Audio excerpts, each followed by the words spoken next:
وآتى المال على حبه ذوي القربى واليتامى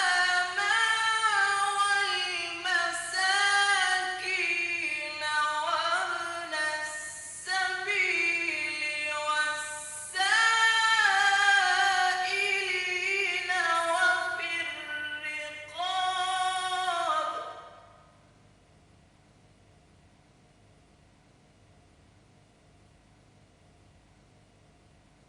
وأقام الصلاة وآتى الزكاة والموفون بعهدهم إذا عاهدوا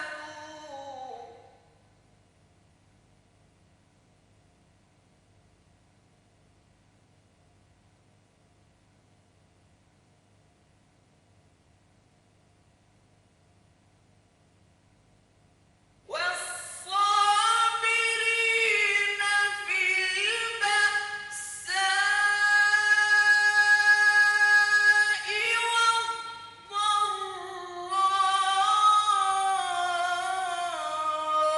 والضراء وحين البأس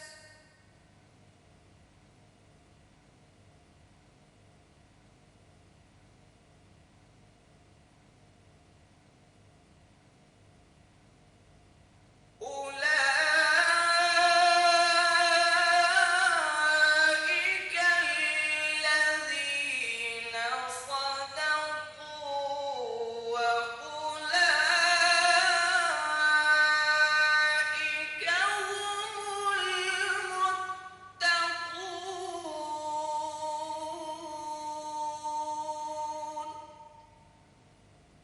صدق الله رب العالمين.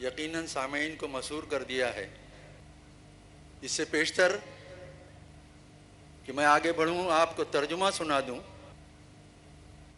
سورہ بقرہ کی آیت نمبر 177 آپ کے سامنے قرأت کی گئی۔ ترجمہ یوں ہے: نیکی یہ نہیں ہے کہ تم نے اپنے چہرے مشرق کی طرف کر لیے یا مغرب کی،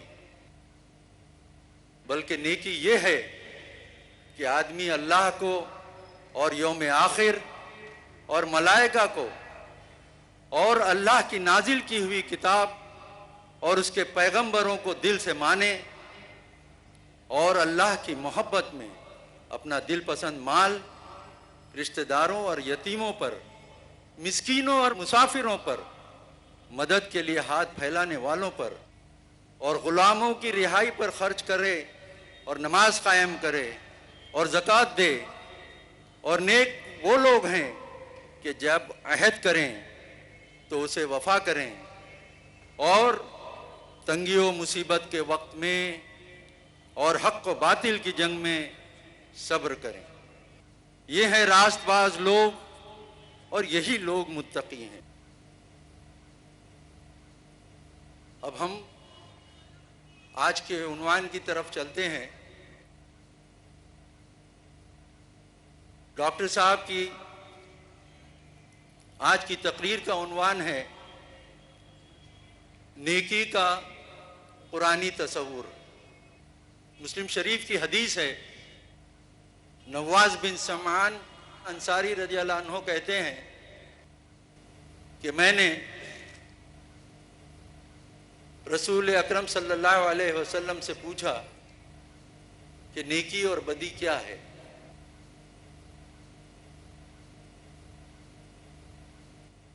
آپ صلی اللہ علیہ وسلم نے جواب دیا کہ اپنے دل سے فتویٰ لے لو، یعنی اپنے دل سے جان لو۔ پھر مزید آگے کہا کہ نیکی وہ ہے کہ جس کے عمل سے آپ کا قلب مطمئن ہو جائے، اور بدی وہ ہے جس کی وجہ سے آپ کے دل میں کھٹک پیدا ہو،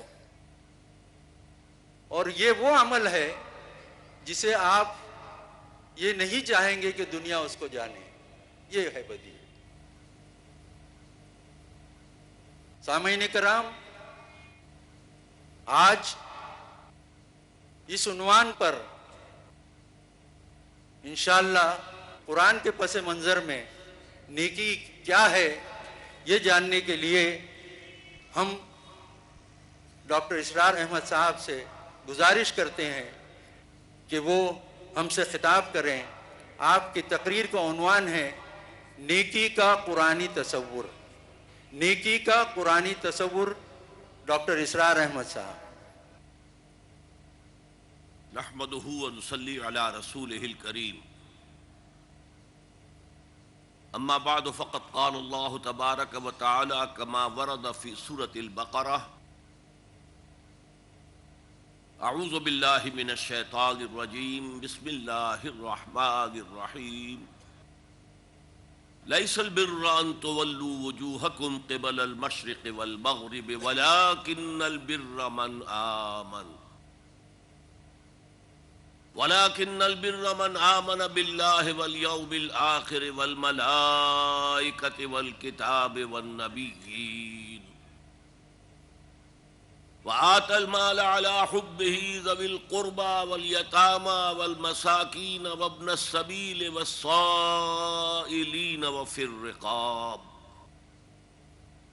وأقام الصلاة وآتى الزكاة والموفون بعهدهم إذا عاهدوا والصابرين في البأساء والضراء وحين البأس اولئک الذین صدقوا واولئک هم المتقون. صدق اللہ العظیم. اللہم ربنا اجعلنا منہم، اللہم ربنا اجعلنا منہم، اللہم ربنا اجعلنا منہم. رب اشرح لی صدری ویسر لی امری واحلل عقدۃ من لسانی یفقہوا قولی. اللہم ربنا الہمنا رشدنا واعذنا من شرور انفسنا. اللہم ارنا الحق حقا وارزقنا اتباعہ وارنا الباطل باطلا وارزقنا اجتنابہ. اللہم وفقنا لما تحب وترضى وتقبل منا فإنک خیر المتقبلین. آمین یا رب العالمین. سورۃ البقرہ کی آیت نمبر 177 قرآن حکیم کی طویل آیات میں سے ہے. سورۃ العصر قرآن حکیم کی مختصر ترین صورتوں میں سے ہے. اس حوالے سے میں آج آپ کے سامنے ایک بنیادی حقیقت رکھنا چاہتا ہوں جس کی طرف شاید کہ اس سے پہلے توجہ نہ ہوئی ہو. قرآن کا یونٹ ہے آیت. آیت چھوٹی بھی ہے بڑی بھی ہے.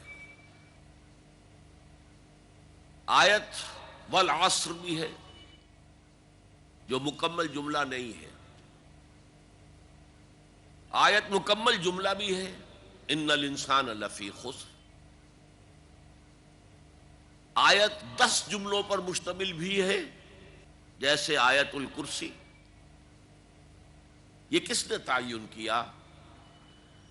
یہ کسی نحوی نے، کسی ادیب نے، کسی منطقی نے یہ طے نہیں کیا ہے.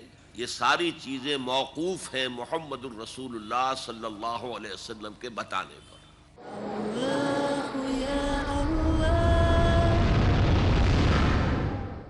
ہر دور میں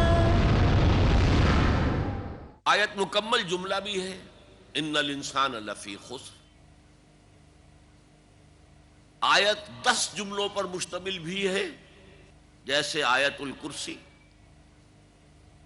یہ کس نے تعین کیا؟ یہ کسی نحوی نے، کسی ادیب نے، کسی منطقی نے یہ طے نہیں کیا ہے. یہ ساری چیزیں موقوف ہیں محمد الرسول اللہ صلی اللہ علیہ وسلم کے بتانے پر. اصطلاح میں کہتے ہیں یہ امور توقیفی ہیں، موقوف علیہ ہے حضور کے بتانے پر. آیت کے ترجمہ ہم کر بیٹھتے ہیں. کبھی ہم انگریزی لفظ یوز کرتے ہیں انگریزی میں گفتگو کرتے ہوئے ورس. یہ صحیح نہیں ہے. ورس کا تعلق شاعری سے ہے. آیت جملہ بھی نہیں ہے. جیسا کہ میں نے عرض کیا حروف مقطعات پر بھی مشتمل ہے. حامیم آیت ہو گئی اگرچہ اس کا مفہوم کسی کو معلوم نہیں. آیت کے معنی ہے نشانی. قرآن کی ہر آیت اللہ کے علم اور حکمت کی نشانی ہے. اس اعتبار سے ہمیں ترجموں میں بھی لفظ آیت کو ریٹین کرنا چاہیے. اس کا نہ کوئی ترجمہ اردو میں ممکن ہے نہ انگریزی.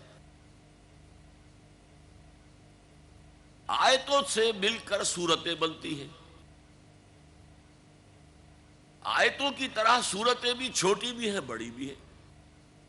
ایک انتہا پر وہ 3 سورتیں، سورۃ العصر، سورۃ الکوثر، سورۃ النصر، 3 آیات.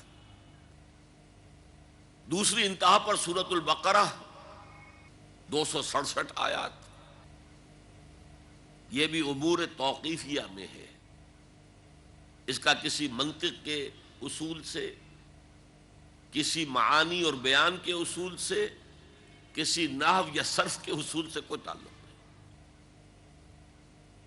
جہاں تک آیات کی تعداد کا تعلق ہے، کل قرآن مجید کی آیات کتنی ہیں اس میں اختلاف ہے. 6,500 کے لگ بھگ آیات ہیں کم و بیش. اور اس فرق کا ایک سب سے بڑا سبب یہ ہے کہ اس میں اختلاف ہے کہ ہر سورت سے پہلے سوائے ایک سورت توبہ کے آیت بسم اللہ جو لکھی ہوئی ہے اسے کاؤنٹ کیا جائے یا نہ کیا جائے. اگر کاؤنٹ کریں گے تو 113 کا عدد بڑھ جائے گا، نہیں کریں گے تو 113 کم ہو جائے گا. لہذا آیات کی تعداد جو ہے وہ متفق علیہ نہیں ہے قرآن مجید کی. سورتوں کی تعداد متفق علیہ ہے 114. اب سورت کا ترجمہ بھی چیپٹر کرنا غلط ہے. سورت چیپٹر نہیں ہے. اس کے لیے بھی کوئی لفظ کسی دوسری زبان کا اس کی صحیح ترجمانی نہیں کر سکتا. ہمیں ریٹین کرنا پڑے گا سورہ.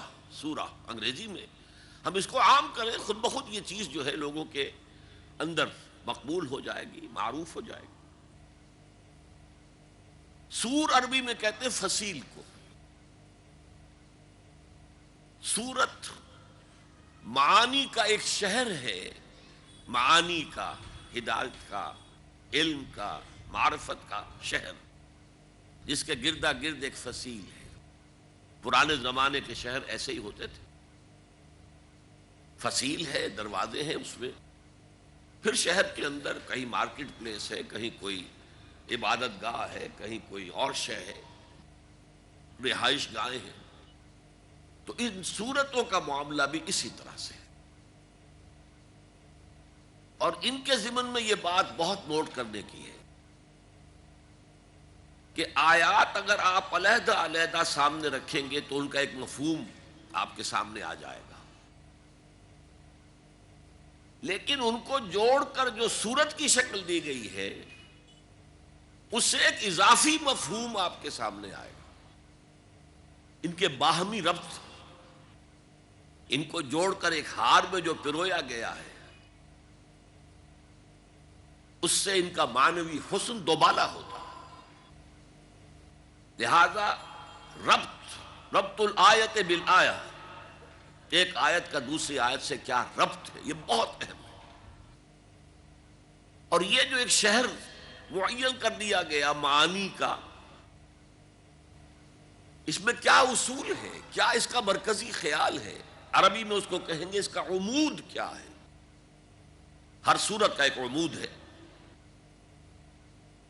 اس عمود کے گرد اس کی ساری آیات گھوم رہی ہیں. لہذا جب تک کسی سورت کا عمود سمجھ میں نہ آ جائے، یہ تھرڈ ڈائمنشن ہو رہی ہے. اب پہلے یہ کہ ہر آیت کا مفہوم معین ہو، دوسرے آیات کے باہمی ربط سے مفہوم معین ہو، تیسرے یہ کہ ایک سورت کے عمود کے اعتبار سے ایک مفہوم معین ہو کہ ان آیات کا کیا مفہوم. یہ تدبر قرآن کے چند اصول ہیں جو میں نے آپ کے سامنے رکھے. اب ہم اس آیت کا، طویل آیت کا ایک رواں ترجمہ آپ نے سن بھی لیا ہے، مجھ سے بھی سماعت فرما لیجئے. لیس البر ان تولوا وجوہکم قبل المشرق والمغرب. نیکی یہی نہیں ہے کہ تم اپنے چہرے مشرق اور مغرب کی طرف کر لو. پہلے آپ نے سنا ہے نیکی یہ نہیں ہے، نہیں، اس سے مفہوم نہیں ادا ہوتا. کل نیکی یہی نہیں ہے، تمام نیکی یہی نہیں ہے. ولیکن البر، اور حقیقی نیکی اس کی ہے من آمن باللہ والیوم الآخر والملائکۃ والکتاب والنبیین، جو ایمان لایا اللہ پر اور یوم آخر پر اور فرشتوں پر. اور یہاں کتاب کا لفظ نہیں بلکہ کتابوں پر، الکتاب یہ حصر کے لیے، اس لیے کہ اس کے بعد آ رہا والنبیین، تمام انبیاء پر. تو تمام انبیاء پر ایمان ضروری ہے، تو جتنی کتابیں دی گئی ہیں انبیاء کو ان سب پر بھی ایمان ضروری ہے. اس کے بعد فرمایا وآت المال علی حبہ، اور اس نے دیا اپنا مال اس کی محبت کے علی الرغم، اس کے باوجود کہ وہ اسے بہت محبوب ہے پھر بھی وہ مال دے رہا ہے.